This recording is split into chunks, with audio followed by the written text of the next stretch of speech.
En México se leen en promedio 3.8 libros al año de acuerdo a datos del INEGI, un panorama que representa uno de los principales retos en materia educativa. El fomento a la lectura parte de una premisa que podría parecer obvia, pero que es básica. Para poder elevar el nivel de lectura, hay que saber leer. En México existen 4 millones de mexicanos. Existen 9 millones que no han terminado la primaria y 16 millones que no han terminado la secundaria. Eso nos da 29 millones de mexicanos en rezago educativo, que implica el 31.2% de la población. Es un asunto verdaderamente grave. El Instituto Nacional de Educación para Adultos, el INEA, tiene la importante misión y el gran reto de brindar oportunidades de estudio a la población rezagada. Este organismo con su labor contribuye en la alfabetización a la vez que se convierte en promotor de lectura. Tenemos una estructura académica con materiales a cada uno de los segmentos dependiendo de la edad. O sea, cada módulo va dirigido, los módulos a la comunidad indígena, a los adultos mayores, a los jóvenes de 15 años y últimamente estamos viendo por jóvenes o niños de 10 años hacia adelante. Y otra población vulnerable, la comunidad indígena, que hay más de 60 lenguas maternas indígenas en donde les tenemos que enseñar primero en esas comunidades indígenas a leer y escribir en su lengua materna y después aprender español y poder escribir y leer en español. Entonces los hacemos bilingües prácticamente. El analfabetismo es un reflejo de la situación de un país, ya que por lo general este indicador está ligado a contextos desfavorables o de marginación. La falta de educación en México es lo que está generando hoy el problema mayor social, que es una sociedad poco preparada, un promedio de la población en México de 8 o 9 años promedios de educación.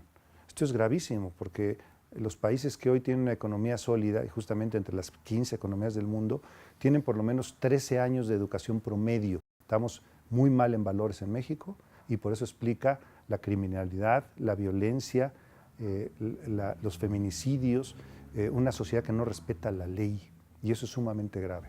Precisamente para promover la lectura, el INEA ha publicado una serie de textos educativos dirigidos principalmente a niños y jóvenes, donde son los mismos niños quienes explican el significado de los valores per se.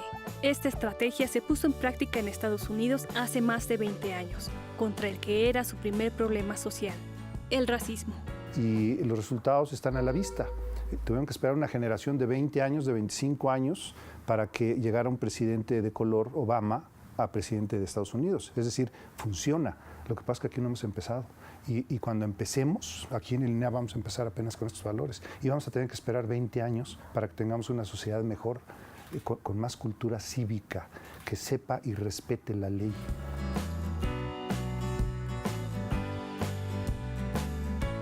En México hay casos como el estado de Sonora y Guanajuato, donde de acuerdo a la UNESCO los niveles de analfabetismo han disminuido a 4% de la población. Guerrero, Oaxaca y Chiapas representan los mayores retos en esta materia. Que la comunidad tiene que saber que todos son corresponsables de este rezago, no el Estado mexicano solamente.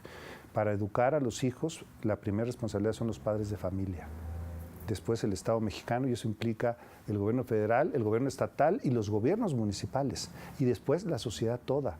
Tenemos 2.600 plazas comunitarias en todo el país. Tenemos puntos de encuentro y círculos de estudio en todo el país. Las plazas comunitarias son centros que el INEA establece con centros de cómputo, con educación presencial. Y tenemos asesores educativos, más de 50,000, que son los que forman a los adultos mayores o jóvenes con los materiales que elaboramos nosotros. El INEA cuenta además con sedes que imparten clases sábados y domingos de los distintos niveles escolares. Su labor en favor de la educación y la lectura incluso trasciende fronteras. Y en Estados Unidos tenemos 250 plazas comunitarias en los 50 consulados de Estados Unidos. Hay millones de mexicanos, principalmente jornaleros, que no terminaron la primaria y que el certificado de primaria que nosotros les otorgamos o secundaria les permite entrar a estudiar GED, que se llama, para terminar inglés y mejorar sus niveles de ingreso en Estados Unidos. En 2018 el INEA tuvo alrededor de 1.200.000 alumnos matriculados. Nos hemos propuesto al 2024, con el presidente López Obrador, bajar en 10 millones el rezago educativo. Pero es una curva que va también a la alza por el crecimiento demográfico. Entonces, si este país tenía 10 millones de habitantes cuando empezó el siglo pasado, pues hoy tenemos 120 millones de habitantes. Tenemos que ir estableciendo metas para que el rezago no crezca a la par del crecimiento demográfico. Una institución con una noble y gran encomienda que acepta los retos que se le presentan. Busca y propone alternativas para que todo México cuente con el derecho universal más preciado de la humanidad.